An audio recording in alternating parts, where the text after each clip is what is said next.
Harry Potter और आग का प्याला, अध्याय 16। आग का प्याला। मुझे यकीन नहीं हो रहा, रॉन ने स्तब्ध आवाज में कहा जब हॉगवर्ट्स के विद्यार्थी सीढ़ियों पर डर्मस्ट्रैंग के दल के पीछे पीछे लाइन बनाकर चढ़ने लगे। क्रम आया है हैरी, विक्टर क्रम। रॉन, इतना बौरा क्यों रहे हो? हरमाइनी बोली। रॉन ने हरमाइनी की तरफ इस अंदाज में देखा जैसे उसे अपने कानों पर यकीन न हुआ हो। हरमाइनी, वो दुनिया का सबसे अच्छा खोजी है। मैंने सोचा भी नहीं था कि वो स्कूल में पढ़ता होगा। जब वो हॉगवर्ट्स के बाकी विद्यार्थियों के साथ प्रवेश हॉल से होते हुए बड़े हॉल में जाने लगे तो हैरी ने देखा कि ली जॉर्डन उछल उछल कर क्रम के सिर के पिछले हिस्से को अच्छी तरह देखने की कोशिश कर रहा है। 6th ईयर की कुछ लड़कियां चलते चलते अपनी जेबों में उतावलेपन से हाथ डालकर कुछ खोज रही हैं। ओह, मुझे यकीन नहीं हो रहा, मेरे पास एक भी कलम नहीं है। तुम्हें क्या लगता है वो मेरी लिपस्टिक से मेरे हेड पर ऑटोग्राफ दे देगा? अगर मौका मिले तो मैं भी उसका ऑटोग्राफ लेना चाहता हूँ, रॉन बोला। हैरी, तुम्हारे पास कलम है? हैरी ने जवाब दिया, नहीं, मेरी सारी कलमें ऊपर बैग में हैं। वो गरुड़ द्वार की टेबल पर गए और बैठ गए। रॉन ऐसी जगह बैठा जहाँ से दरवाज़ा दिखता हो, क्योंकि क्रम और डर्मस्ट्रैंग के बाकी विद्यार्थी अब भी हॉल में खड़े थे। वो ये तय नहीं कर पा रहे थे कि कहाँ बैठें। बॉबिटन्स के विद्यार्थियों ने बैठने के लिए चील घात की टेबल चुनी थी और वो बड़े हॉल को उदासी से देख रहे थे। उनमें से 3 ने तो अब भी अपने सिर पर स्कार्फ और शॉल लपेट रखे थे। इतनी ज्यादा तो ठंड नहीं है, हरमाइनी ने चिढ़कर कहा। वो लोग अपने चोगे क्यों नहीं लाए? यहाँ आ जाओ, यहाँ आकर बैठो, यहाँ आ जाओ। हरमाइनी, थोड़ा खिसको, जगह बनाओ, रॉन फुसफुसाया। क्या? बहुत देर हो गई है, रॉन ने निराशा से कहा। विक्टर क्रम और डर्मस्ट्रैंग के बाकी विद्यार्थियों ने नाग शक्ति की टेबल पर बैठने का फैसला किया। हैरी ने देखा मेलफॉय, क्रैब और गॉयल इस बात पर बहुत खुश हो रहे थे। ठीक है, उसे मक्खन लगाओ मेलफॉय, रॉन ने गुस्से से कहा। मैं शर्त लगाता हूँ क्रम उसकी हकीकत पहचान लेगा। लोग उसे हर समय मक्खन लगाते रहते होंगे। तुम्हें क्या लगता है ये लोग कहाँ सोएंगे? हैरी, हम क्रम को अपने कमरे में सुला सकते हैं। मैं उसे अपना पलंग दे दूंगा और खुद कैंप बेड पर सो जाऊंगा। ये सुनकर हरमाइनी हंस पड़ी। डर्मस्ट्रैंग के विद्यार्थियों ने मोटे फर के अपने ऊपरी कपड़े उतार दिए। उन्होंने दिलचस्पी से सितारों भरी काली छत को देखा। उनमें से 2-3 तो सुनहरी प्लेटों और प्यालों को उठाकर गौर से उलट पुलट कर देख रहे थे और प्रभावित दिख रहे थे। स्टाफ टेबल पर चौकीदार फिल्च अतिरिक्त कुर्सियां लगा रहा था। वो इस मौके के सम्मान में अपना पुराना टेल कोट पहने हुए था। लेकिन लोग तो 2 ही आए हैं, फिल्च ने 4 कुर्सियां क्यों रखी हैं और कौन आने वाला है? हैरी ने पूछा। जब सभी विद्यार्थी हॉल में आ गए और अपने अपने हाउस की टेबल पर बैठ गए तो बाद में स्टाफ अंदर आया। सभी टीचर्स ऊपर रखी टेबल तक गए और अपनी अपनी कुर्सी पर बैठ गए। लाइन के आखिर में प्रोफेसर डम्बलडोर, प्रोफेसर कारकारोफ और मैडम मैक्सिम थे। अपनी हेडमिस्ट्रेस को देखते ही बॉबिटन्स के सभी विद्यार्थी उछलकर खड़े हो गए। हॉगवर्ट्स के विद्यार्थी ये देखकर हंसे, लेकिन बॉबिटन्स के विद्यार्थियों को इससे जरा भी फर्क नहीं पड़ा। वो अपनी सीट पर तब तक नहीं बैठे जब तक मैडम मैक्सिम डम्बलडोर की बाईं तरफ नहीं बैठ गए। बहरहाल डम्बलडोर खड़े रहे। उन्हें खड़ा देखकर हॉल में खामोशी छा गई। Good evening ladies and gentleman, भूतों और सबसे खास तौर पर मेहमानों, डम्बलडोर ने विदेशी विद्यार्थियों की तरफ मुस्कुराकर देखते हुए कहा। आप सभी का हॉगवर्ट्स में स्वागत है। मुझे आशा और विश्वास है कि आप यहाँ पर आराम और आनंद से रहेंगे। बॉबिटन्स की एक लड़की जो अब भी अपने सिर पर मफलर बांधे हुए थी, ये सुनकर व्यंग से हंस दी। हरमाइनी ने उसे देखते हुए फुसफुसा कर कहा, तुम्हें कोई जबरदस्ती तो नहीं रोक रहा है? टूर्नामेंट इस जश्न के बाद आधिकारिक रूप से शुरू होगा, डम्बलडोर ने कहा। अब मैं आप लोगों को आमंत्रित करता हूँ कि अच्छे से खाएं पिएं और हॉगवर्ट्स में अपने घर जैसा महसूस करें। जैसे ही वो बैठे, हैरी ने देखा कारकारोफ तत्काल डम्बलडोर की तरफ झुककर उनसे बातें करने लगा। सभी के सामने रखी ट्रे और डोंगों में हमेशा की तरह खाने पीने का सामान आ गया।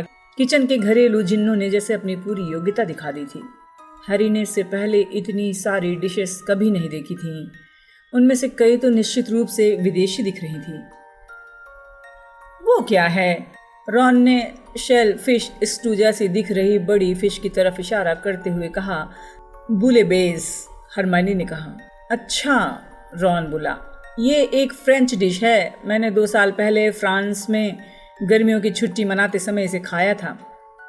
मैं तुम्हारी बात मान लेता हूँ, रॉन ने कहा और काले रंग की पुडिंग ले ली। हालांकि मुश्किल से 20 अतिरिक्त विद्यार्थी ही आए थे, लेकिन बड़े हॉल में न जाने क्यों हमेशा से ज़्यादा भीड़ दिख रही थी। ऐसा इसलिए था क्योंकि उनकी रंगीन यूनिफॉर्म हॉगवर्ट्स के विद्यार्थियों के काले दुशाले से काफ़ी अलग थी। फर के कपड़े उतरने के बाद डर्मस्ट्रैंग के विद्यार्थियों के खून जैसे गहरे रंग के दुशाले नजर आने लगे। जश्न शुरू होने के 20 मिनट बाद हैग्रिड स्टाफ टेबल के पीछे एक दरवाजे से हॉल के अंदर आया। वो सिरे पर रखी अपनी कुर्सी पर बैठ गया। उसने हैरी, रॉन, हरमाइनी की तरफ अपना हाथ हिलाया। उसके हाथ पर पट्टियां बंधी थी। अग्निडंग ठीक ठाक हैं हैग्रिड, मजे में हैं, हैग्रिड ने खुशी से जवाब दिया। हाँ, मुझे यकीन है वो बहुत मजे में होंगे, रॉन धीरे से बोला। उसी पल एक आवाज आई, माफ कीजिए, क्या मैं बुलेबेज ले सकती हूँ? ये बॉबिटन्स की वही लड़की थी जो डम्बलडोर के भाषण के दौरान हंसी थी। उसने अपना मफलर हटा दिया था। उसके लंबे सुनहरे बाल कमर तक आ रहे थे। उसकी बड़ी बड़ी आंखें गहरी नीली थी और दांत बहुत सफेद और सुंदर थे। रॉन का चेहरा बैंगनी हो गया। उसे एक टक देखता रहा। हैरी ने बुलेबेज की डिश लड़की की तरफ बढ़ाते हुए कहा, हाँ ले लीजिए। आप लोगों ने खा लिया? हाँ, ये बहुत बढ़िया थी, रॉन ने जोर जोर से सांस लेते हुए कहा। उस लड़की ने डिश उठा ली और सावधानी से चील घात की टेबल की तरफ ले गई। रॉन उस लड़की को ऐसे घूर रहा था जैसे उसने पहले कभी कोई लड़की ही न देखी हो। हैरी हंसने लगा। उसकी हंसी सुनकर रॉन होश में आ गया। हैरी ने भर्राई आवाज में कहा, वो मोहिनी है। जाहिर है वो नहीं है, हरमाइनी चिढ़कर बोली। कोई और लड़का तो उसकी तरफ मूर्खों जैसे नहीं देख रहा। लेकिन ये बात पूरी सच नहीं थी। जब वो लड़की हॉल के पार गई तो कई लड़कों के सिर घूमे और उनमें से कुछ तो रॉन की तरह ही बौरा गए थे। मैं तुम्हें बताए देता हूँ, वो लड़की सामान्य नहीं है। हॉगवर्ट्स की लड़कियां भी बहुत अच्छी हैं, हैरी के मुंह से निकल गया। चो चैंग सुनहरे बालों वाली लड़की कुछ ही दूरी पर बैठी हुई थी। जब तुम दोनों की आंखें वापस यहाँ लौट आएंगी तब तुम्हें दिखेगा कि अभी अभी कौन आया है, हरमाइनी ने तेजी से कहा। वो स्टाफ टेबल की तरफ इशारा कर रही थी। बाकी बची 2 खाली कुर्सियां भर चुकी थीं। लूडो बैगमैन प्रोफेसर कारकारोफ के पास बैठे हुए थे, जबकि पर्सी के boss mister Crouch madam Maxime की बगल में थे। हैरी ने हैरानी से कहा, ये लोग क्या कर रहे हैं? हरमाइनी बोली, उन्होंने जादूगरी का त्रिकोणीय टूर्नामेंट आयोजित किया है ना? मुझे लगता है वो शुरू होते देखने के लिए आए होंगे। जब खाने का दूसरा दौर शुरू हुआ तो उन्हें कई अपरिचित पुडिंग्स देखने को मिली। रॉन ने एक अजीब सी पीली फ्रेंच पुडिंग को गौर से देखा और दाईं तरफ सरका दिया ताकि यह चील घात की टेबल से साफ दिख सके। लेकिन ऐसा लगता था मोहिनी का पेट भर चुका था, इसलिए वो लेने नहीं आई। जब सुनहरी प्लेटें साफ हो गईं तो डम्बलडोर उठकर दोबारा खड़े हुए। हॉल में एक सुखद तनाव भर चुका था। हैरी को हल्का सा रोमांच महसूस हुआ। अब समय आ चुका है, डम्बलडोर ने अपनी तरफ मुड़े चेहरों की तरफ मुस्कुराकर देखते हुए कहा। जादूगरी का त्रिकोणीय टूर्नामेंट बस शुरू होने वाला है। इससे पहले कि हम संदूक यहाँ लाएं, आपको कुछ बातें बताना चाहूंगा। संदूक? हैरी बुदबुदाया। रॉन ने कंधे उचकाए। मैं आपको इस साल के नियम बताना चाहूंगा। सबसे पहले मैं आपका परिचय 2 हस्तियों से करवाना चाहता हूँ। मिस्टर बार्टेमियस क्राउच, अंतर्राष्ट्रीय जादुई सौहार्द विभाग के प्रमुख, हल्की सी तालियां बजी, और मिस्टर लूडो बैगमैन, जादुई खेल विभाग के प्रमुख। क्राउच की बजाय बैगमैन के लिए ज्यादा जोर से तालियां बजी, शायद इसलिए क्योंकि वो क्विडिच के मशहूर मारक थे, या शायद सिर्फ इसलिए क्योंकि वो ज्यादा मिलनसार दिख रहे थे। उन्होंने तालियों का जवाब हंसकर और हाथ हिलाकर दिया, जबकि बार्टेमियस क्राउच अपना नाम लिए जाने पर ना तो मुस्कुराए और ना ही उन्होंने हाथ हिलाया। डम्बलडोर ने आगे कहा, मिस्टर बैगमैन और मिस्टर क्राउच जादूगरी के त्रिकोणीय टूर्नामेंट की तैयारी के लिए पिछले कुछ महीनों से जी तोड़ मेहनत कर रहे हैं और वे दोनों प्रोफेसर कारकारोफ, मैडम मैक्सिम और मेरे साथ चैंपियनों के प्रयासों का मूल्यांकन करने वाले निर्णायक मंडल में होंगे। चैंपियनों का शब्द सुनते ही विद्यार्थियों के कान खड़े हो गए। शायद डम्बलडोर विद्यार्थियों के अचानक खामोश हो जाने का मतलब समझ गए, क्योंकि उन्होंने मुस्कुराते हुए कहा, मिस्टर फिल्च, कृपया संदूक लाएं। फिल्च, जो हॉल के दूर वाले कोने में मंडरा रहा था, अब डम्बलडोर के पास आ गया। उसके हाथ में लकड़ी का एक बड़ा संदूक था जो रत्नों से जड़ा हुआ था। संदूक पुराना दिख रहा था। डेनिस क्रीवी संदूक को देखने के लिए इतना उतावला था कि अपनी कुर्सी पर खड़ा हो गया। चैंपियनों को जो काम करने हैं उसकी जांच मिस्टर क्राउच और मिस्टर बैगमैन पहले ही कर चुके हैं, डंबलडोर ने कहा। फिल्च ने संदूक को सावधानी से टेबल पर उनके सामने रख दिया। डंबलडोर ने बोलना जारी रखा, और उन्होंने हर चुनौती के लिए आवश्यक इंतजाम भी कर दिए हैं। कुल 3 काम होंगे जो स्कूल के पूरे सत्र में चलेंगे। कई अलग अलग तरीकों से चैंपियनों का इम्तिहान लिया जाएगा, उनकी जादूगरी की योग्यता, उनकी हिम्मत, उनकी मानसिक शक्तियाँ और जाहिर है खतरे का सामना करने की योग्यता। आखिरी बात को सुनकर हॉल में खामोशी छा गई। ऐसा लगा जैसे कोई सांस नहीं ले रहा था। जैसा कि आप जानते हैं, टूर्नामेंट में 3 चैंपियन हिस्सा लेंगे। हर स्कूल का एक चैंपियन इसमें हिस्सा लेगा। चैंपियनों को इस आधार पर अंक मिलेंगे कि उन्होंने टूर्नामेंट के हर काम को कितनी अच्छी तरह किया है। चैंपियनों का चुनाव एक निष्पक्ष चयनकर्ता करेगा, यानी आग का प्याला। डंबलडोर ने छड़ी बाहर निकाली और उसमें से संदूक को 3 बार ठोंका। ढक्कन चर्र की आवाज करते हुए धीरे से खुल गया। डंबलडोर ने उसके अंदर हाथ डाला। लकड़ी का एक बड़ा सा प्याला बाहर निकाला जो सामान्य प्याला था। फर्क इतना था कि इसमें से नीली सफेद लपटें उठ रही थीं। प्याले को निकालकर डंबलडोर ने संदूक बंद कर दिया। आग के प्याले को सावधानी से संदूक के ऊपर रख दिया ताकि हॉल में मौजूद हर व्यक्ति उसे अच्छी तरह देख सके। जो भी चैंपियन के दावेदार के रूप में अपना नाम डालना चाहता है उसे चर्म पत्र पर अपना नाम और स्कूल लिखकर इस प्याले में डालना होगा, डंबलडोर ने कहा। अपने स्कूल के चैंपियन बनने की दावेदारी के लिए आपके पास 24 घंटे हैं। इसी दौरान आपको अपने नाम प्याले में डालने हैं। कल हैलोवीन की रात प्याला उन 3 चैंपियंस के नाम बताएगा जो इसकी राय में अपने अपने स्कूलों का प्रतिनिधित्व करने के लिए सबसे योग्य होंगे। आज रात प्याला प्रवेश हॉल में रहेगा जहां चैंपियनशिप में भाग लेने का कोई भी इच्छुक विद्यार्थी अपना नाम डाल सकता है। कोई नाबालिग इसमें नाम नहीं डाल पाएगा। इसके लिए मैं प्रवेश हॉल में आग का प्याला रखने के बाद चारों तरफ उम्र की सीमा रेखा खींच दूंगा। 17 साल से कम उम्र का कोई भी विद्यार्थी उस सीमा रेखा को पार नहीं कर पाएगा। अंत में शौकिया तौर पर टूर्नामेंट में अपना नाम न डालें। अगर आग के प्याले ने आपको चैंपियन चुन लिया तो उसके बाद आपको टूर्नामेंट की सभी प्रतियोगिताओं में अनिवार्य रूप से हिस्सा लेना होगा। प्याले में नाम पहुंचने के बाद आप एक अनिवार्य जादुई बंधन में बंध जाएंगे। चैंपियन बनने के बाद आप फैसला नहीं कर सकते, इसलिए प्याले में नाम डालने से पहले आप ये सुनिश्चित कर लें कि आप प्रतियोगिता के लिए तैयार हैं। सोने का समय हो चुका है। आप सभी को शुभ रात्रि। उम्र की सीमा रेखा, फ्रेड वीजली ने कहा। फ्रेड की आंखें चमकने लगी। उसने आगे बढ़ते हुए कहा, उसे तो उम्र बढ़ाने वाले काढ़े से चकमा दिया जा सकता है ना? और एक बार हमारा नाम प्याले में पहुंच गया तो फिर कोई दिक्कत नहीं है। प्याले को ये पता नहीं चलेगा कि हम 17 साल के हैं या नहीं। लेकिन मुझे नहीं लगता 17 साल से कम उम्र वाले किसी जादूगर के पास चैंपियन बनने का ज्यादा मौका है। हमें इतना ज्यादा जादू नहीं आता। तुम्हें नहीं आता होगा, जॉर्ज ने फौरन कहा। हैरी, तुम तो अपना नाम डालने की कोशिश करोगे, है ना? वो कहाँ है? रॉन ने कहा, जो बातचीत का एक भी शब्द नहीं सुन रहा था बल्कि भीड़ में क्रम को ढूंढ रहा था। डंबलडोर ने यह नहीं बताया डर्मस्ट्रैंग के लोग कहाँ सोएंगे, लेकिन नाग शक्ति की टेबल के पास पहुंचते ही उसे अपने सवाल का जवाब मिल गया। वहां पर कारकारोफ अपने विद्यार्थियों को उठा रहे थे। वे कह रहे थे, चलो वापस जहाज में चलते हैं। विक्टर, तुम्हें कैसा लग रहा है? तुमने ठीक से तो खा लिया? क्या मैं तुम्हारे लिए किचन से थोड़ी शराब भिजवाऊं? हैरी ने देखा क्रम ने अपने फर के कपड़े पहनते समय इनकार में सिर हिला दिया। प्रोफेसर, मुझे थोड़ी शराब चाहिए, डर्मस्ट्रैंग के एक अन्य विद्यार्थी ने बड़ी उम्मीद से कहा।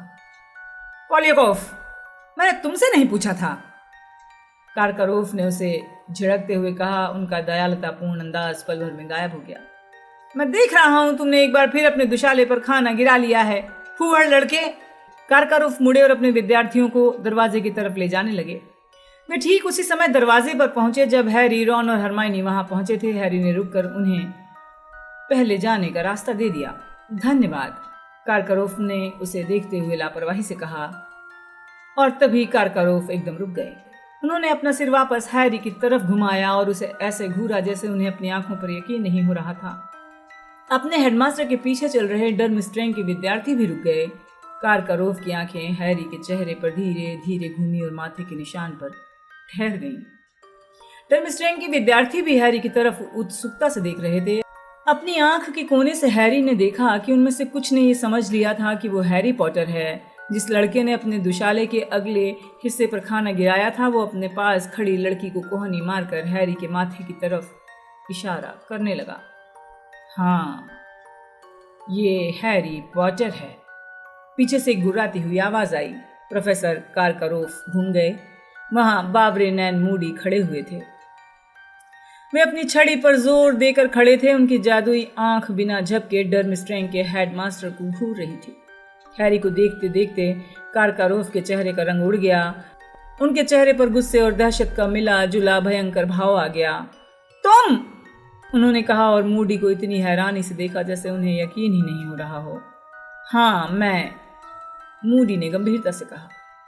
और अगर तुम्हें पॉटर से कुछ नहीं कहना हो कारकारोफ, तो अच्छा यही होगा तुम चल दो, तुमने रास्ता रोक रखा है। ये सच था। हॉल के आधे विद्यार्थी अब उनके पीछे खड़े होकर इंतजार कर रहे थे और झांक कर देख रहे थे कि रास्ता क्यों रुका हुआ है। बगैर कुछ बोले प्रोफेसर कारकारोफ अपने विद्यार्थियों को वहां से लेकर चले गए। मूडी उन्हें वहां से जाते और ओझल होते हुए देखते रहे। उनकी जादुई आंख कारकारोफ की पीठ पर टिकी थी और उनके विकृत चेहरे पर गहरी नफरत का भाव था। अगले दिन शनिवार था। ज्यादातर विद्यार्थी आमतौर पर शनिवार को देर से नाश्ता करते थे। बहरहाल उस दिन हैरी, रॉन और हरमाइनी ही जल्दी नहीं जागे थे। जब वे प्रवेश हॉल में नीचे पहुंचे तो उन्होंने देखा कि वहां 20 लोग थे, जिनमें कुछ टोस्ट खाते हुए आग के प्याले को निहार रहे थे। प्याला हॉल के बीचों बीच उसी स्टूल पर रखा था जिस पर आम तौर पर बोलती टोपी रहती है। फर्श पर एक पतली सुनहरी रेखा थी जो हर दिशा में 10 फुट का दायरा बना रही थी। किसी ने अब तक अपना नाम डाला? रॉन ने थर्ड ईयर की एक लड़की से उत्सुकता से पूछा। डर्मस्ट्रैंग के दल के सभी विद्यार्थी अपना नाम डाल चुके हैं, लेकिन मैंने अभी तक हॉगवर्ट्स के किसी विद्यार्थी को नाम डालते नहीं देखा। मुझे यकीन है कुछ ने रात में ही नाम डाल दिया होगा, जब हम सब सो रहे होंगे, हैरी ने कहा। अगर मैं होता तो मैं ऐसा ही करता। मैं नहीं चाहता कि सब लोग ऐसा करते मुझे देखें, और अगर आग का प्याला सबके सामने मेरा नाम अस्वीकार कर देता तो कितना शर्मनाक होता। हैरी के पीछे कोई हंसा।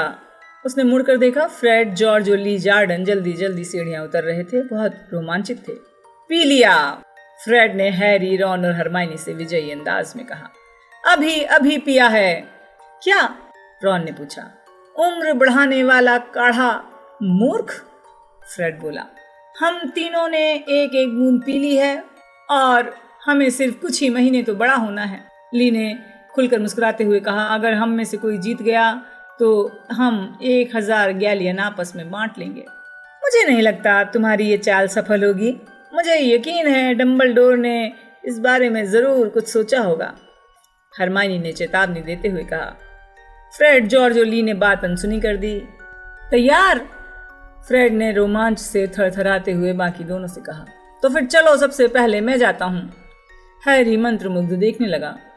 फ्रेड ने जेब से चर्मपत्र का टुकड़ा निकाला जिस पर लिखा था फ्रेड वीजली, हॉगवर्ट्स।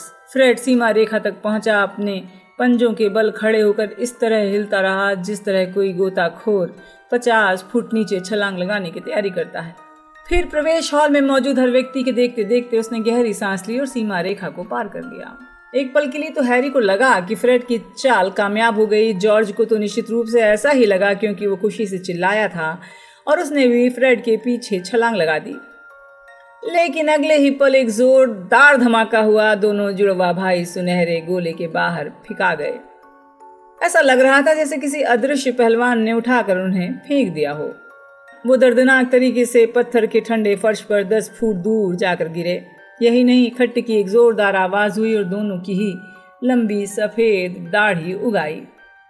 प्रवेश हॉल हंसी के ठहाकों से गूंज गया। फ्रेड, जॉर्ज खड़े होने के बाद एक दूसरे की दाढ़ी देखकर हंसने लगे। मैंने तुम लोगों को पहले ही चेतावनी दी थी, एक भारी आवाज आई जिसमें खुशी की झलक थी। सबने देखा प्रोफेसर डम्बलडोर बड़े हॉल से बाहर आ रहे थे। उन्होंने चमकती आंखें फ्रेड और जॉर्ज की तरफ टिका दी।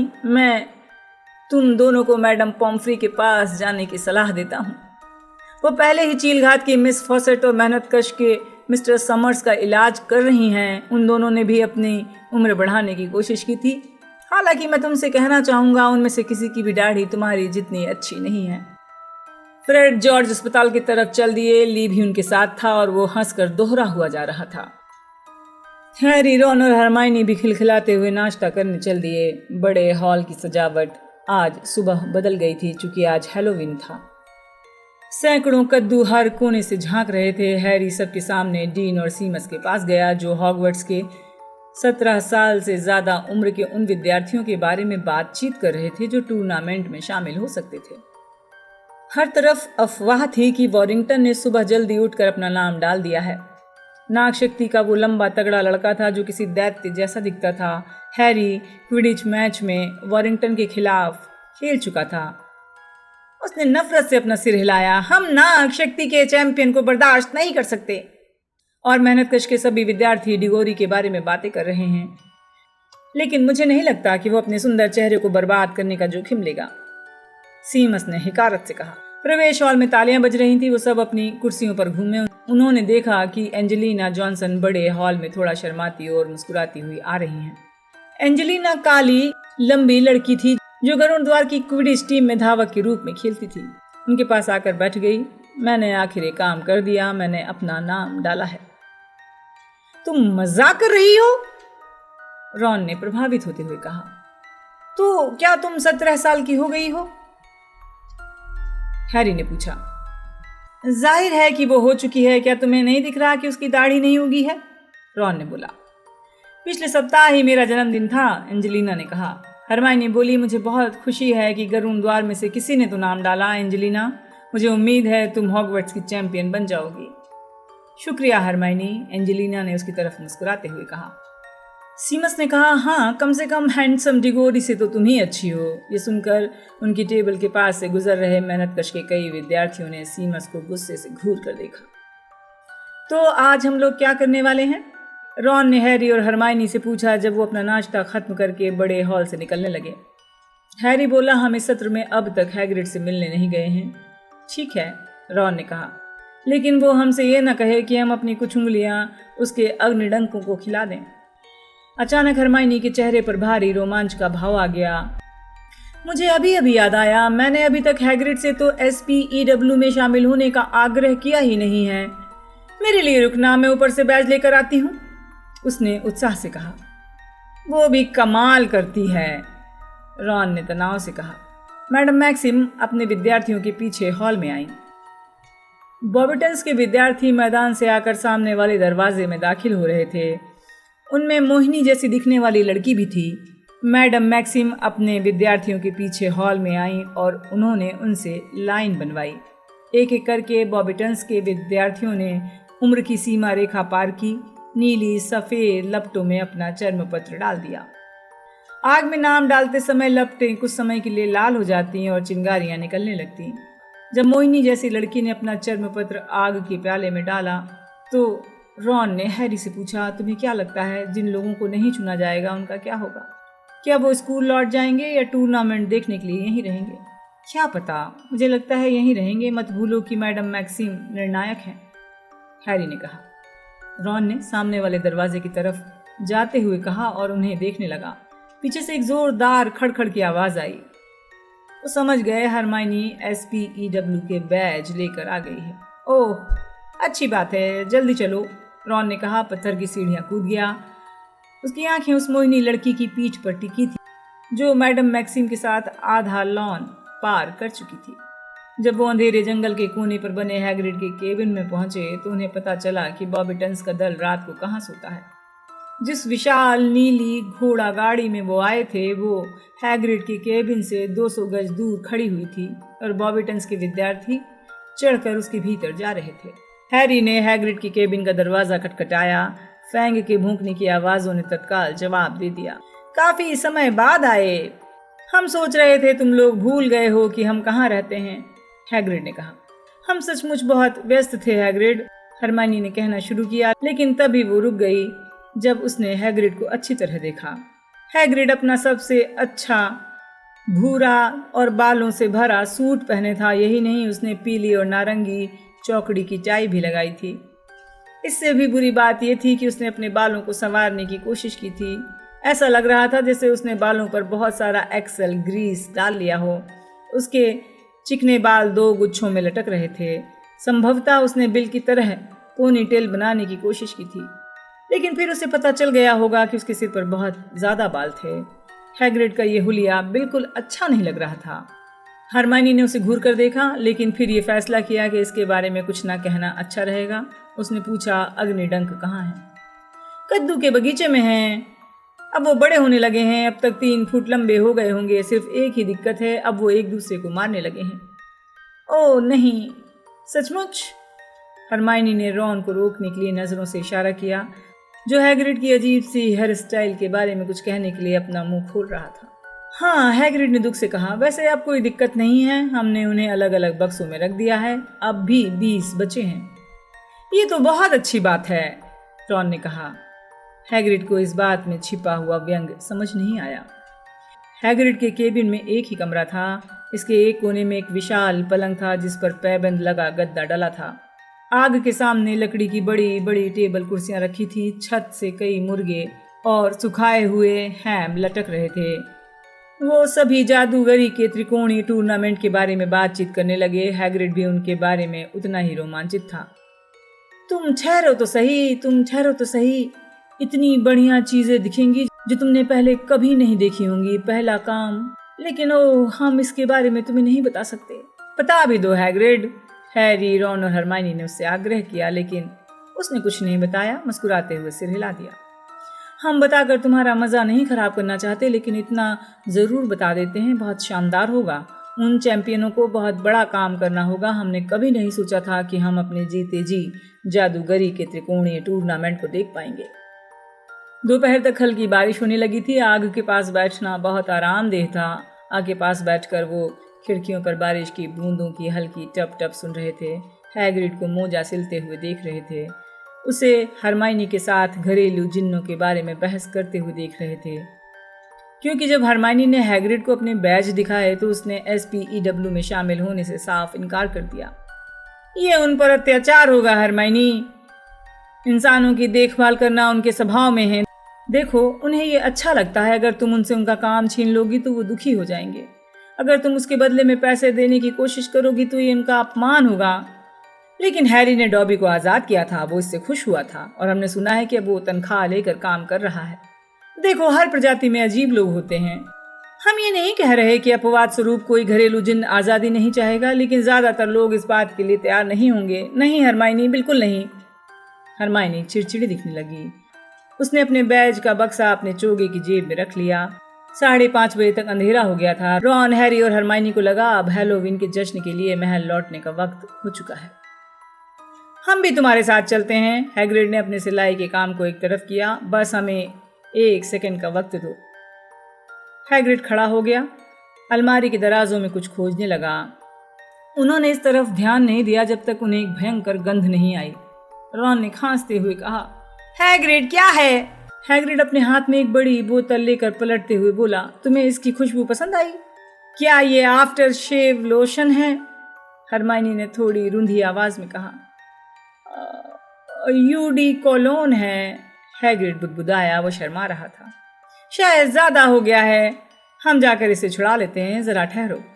वो कैबिन से बाहर निकल गया। उन्होंने देखा वो बाल्टी में अपना चेहरा धो रहा है। UD colon? हरमाइनी ने हैरानी से कहा। उसके बाल और उसका सूट भी। हैरी ने धीरे से कहा। देखो, रॉन ने अचानक खिड़की की तरफ इशारा करते हुए कहा। हैग्रिड उठकर खड़ा हुआ और घूम गया। अगर वो पहले शर्मा रहा था तो अब उसकी शर्म का ठिकाना नहीं था। हैरी, रॉन और हरमाइनी हैग्रिड की नज़रों से बचकर बहुत सावधानी से उठे। उन्होंने खिड़की से झांक कर देखा कि मैडम मैक्सिम और बार्बिटन्स के विद्यार्थी अपनी घोड़ा गाड़ी से बाहर निकल रहे थे। ये स्पष्ट था कि वे भी जश्न में शामिल होने के लिए जा रहे होंगे। हैरी ये तो नहीं सुन पाया कि हैग्रिड क्या कह रहा था, लेकिन मैडम मैक्सिम से बातचीत करते समय उसके चेहरे पर एक बहुत ही सपनीला भाव दिख रहा था। ऐसा भाव हैरी ने उसके चेहरे पर सिर्फ एक ही बार देखा था, जब वो अपने छोटे ड्रैगन नॉर्बर्ट को निहार रहा था। वो उनके साथ महल की तरफ जा रहा है। मैं सोच रही थी कि वो हमारा इंतजार कर रहा था। हरमाइनी गुस्से से बोली। अपने कैबिन की तरफ एक बार भी नजर डाले बिना हैग्रिड मैडम मैक्सिम के साथ मैदान में चलने लगा। बॉबिटन्स के विद्यार्थी उनके पीछे पीछे जा रहे थे। उनके विशाल कदमों की बराबरी करने के लिए धीरे धीरे भाग रहे थे। वो उन पर लट्टू हो गया है। देखो, अगर उनके बच्चे हुए तो वो वर्ल्ड रिकॉर्ड बना देंगे। मैं शर्त लगाता हूँ उनके किसी भी बच्चे का वजन 1 टन से कम नहीं होगा, रॉन ने अविश्वास से कहा। वो तीनों भी कैबिन के बाहर निकले, दरवाजा बंद कर दिया। बाहर काफी अंधेरा हो चुका था। अपने चोगों को कसकर लपेटते हुए वो ढलवा मैदान में चलने लगे। हरमाइनी ने फुसफुसाकर कहा, उधर तो देखो। डर्मस्ट्रैंग का दल झील से महल की तरफ जा रहा था। विक्टर क्रम कारकारोफ के ठीक बगल में चल रहा था। डर्मस्ट्रैंग के बाकी विद्यार्थी उनके पीछे जा रहे थे। रॉन ने क्रम को रोमांच से देखा, लेकिन क्रम उसे नहीं देख पाया। जब वो मोमबत्तियों से रोशन बड़े हॉल में दाखिल हुए तो ये लगभग पूरा भरा हुआ था। आग का प्याला हटा लिया गया था। अब प्याला टीचर्स के टेबल पर डंबलडोर की खाली कुर्सी के ठीक सामने रखा था। फ्रेड और जॉर्ज की दाढ़ी गायब हो चुकी थी। ऐसा लग रहा था उन्होंने अपनी निराशा को खेल भावना से लिया था। जब हैरी, रॉन और हरमाइनी बैठ गए तो फ्रेड बोला, काश एंजेलिना चैंपियन बन जाए। हाँ, मैं भी यही चाहती हूँ। हमें जल्दी ही पता चल जाएगा, हरमाइनी ने उत्साह से कहा। हैलोवीन के जश्न की दावत सामान्य दावत से ज्यादा देर तक चलती हुई लग रही थी।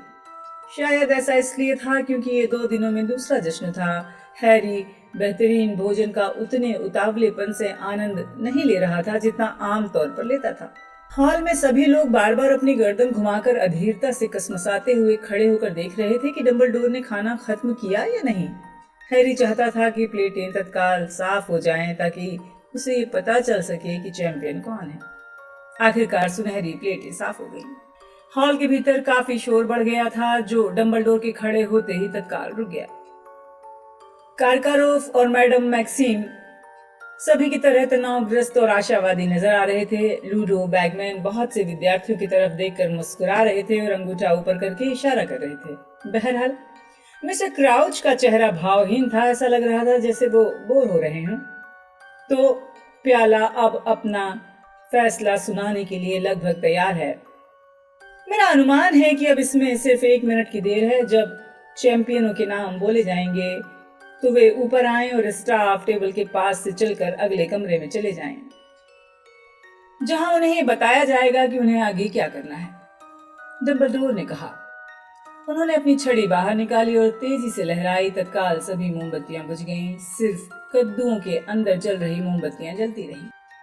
अब पूरे हॉल में सबसे तेज रोशनी आग के प्याले की थी। उसकी चमकती नीली सफेद लपटें आंखों में चुभ रही थी।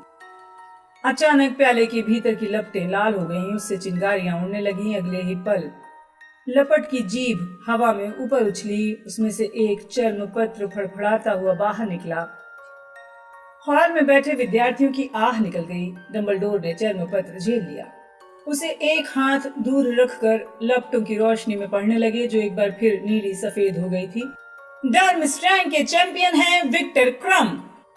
ये तो पहले से ही पता था, रॉन चिल्लाया जब तालियों और खुशियों की आवाजें पूरे हॉल में गूंजने लगी। हैरी ने देखा क्रम नाग शक्ति के टेबल से उठा और डंबलडोर की तरफ बढ़ा और दरवाजे से होकर अगले कमरे में गायब हो गया। शाबाश विक्टर, कारकारोफ इतनी जोर से गरजे कि तालियों के शोर के बावजूद सबने उनकी आवाज सुन ली। तालियों और बातों का शोर थम गया। सभी का ध्यान अब एक बार फिर प्याले पर केंद्रित हो गया, जो कुछ पल बाद दोबारा लाल हो गया। उसमें से एक और चर्म पत्र उड़कर आया। बॉबिटन्स की चैंपियन है फ्लर डेलाकोर। वही लड़की है रॉन, हैरी चिल्लाया। अपना नाम सुनते ही मोहिनी जैसी दिखने वाली लड़की खड़ी हो गई।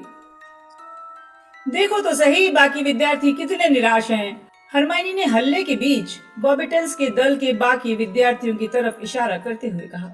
हैरी ने सोचा निराश शायद थोड़ा कमजोर शब्द है। जिन विद्यार्थियों को नहीं चुना गया था उनमें से 2 लड़कियां अपने सिर पर हाथ रखकर रो रही थी। जब फ्लर डेलाकोर भी पास वाले कमरे में चली गई तो फिर खामोशी छा गई। अब हॉगवर्ट्स के चैंपियन का नाम बताया जाने वाला था और आग का प्याला एक बार फिर लाल हो गया। उसमें से चिंगारियां निकलने लगी। आग की लपट हवा में ऊंची उछली और डंबलडोर ने इसके कोने से तीसरा चर्म पत्र निकाल लिया। उन्होंने चिल्लाकर कहा, हॉगवर्ट्स के चैंपियन है सेड्रिक डिगोरी। नहीं, रॉन ने जोर से कहा, लेकिन हैरी के अलावा उसकी बात किसी को सुनाई नहीं दी। मेहनतकश का हर विद्यार्थी उछलकर खड़ा हो गया, जोर जोर से चीखने लगा। दरअसल सेड्रिक के चुने जाने पर तालियां इतनी देर तक बजती रहीं कि डंबलडोर काफी समय तक कुछ नहीं बोल पाए। बहुत बढ़िया। जब कोलाहल आखिरकार थम गया तो डंबलडोर ने खुशी से कहा, तो हमारे पास 3 चैंपियन हैं। मुझे यकीन है आप सभी, जिनमें बार्बिटन्स और ड्रमस्टैंग के बचे हुए विद्यार्थी भी शामिल हैं, अपने अपने चैंपियंस का हौसला बढ़ाएंगे। लेकिन तभी डंबलडोर अचानक रुक गए। सबको साफ नजर आ रहा था किसी चीज की वजह से उनका ध्यान भटक गया। प्याले की लपटें एक बार फिर लाल हो गईं। उनमें से चिंगारियां निकलने लगीं। अचानक एक ऊंची लपट हवा में उछली और चर्मपत्र उड़कर बाहर आ गया। डंबलडोर ने बिना सोचे समझे अपना लंबा हाथ बढ़ाकर उस चर्मपत्र को पकड़ लिया। उन्होंने उसे अपने सामने रखा और उस पर लिखे नाम को काफी देर तक घूरते रहे। इसी दौरान खामोशी छाई रही और कमरे में मौजूद सभी लोग डंबलडोर और उनके हाथ में रखे चर्मपत्र को घूर कर देखते रहे। फिर डंबलडोर ने अपना गला साफ किया और चर्मपत्र पर लिखा नाम पढ़ा, हैरी पॉटर।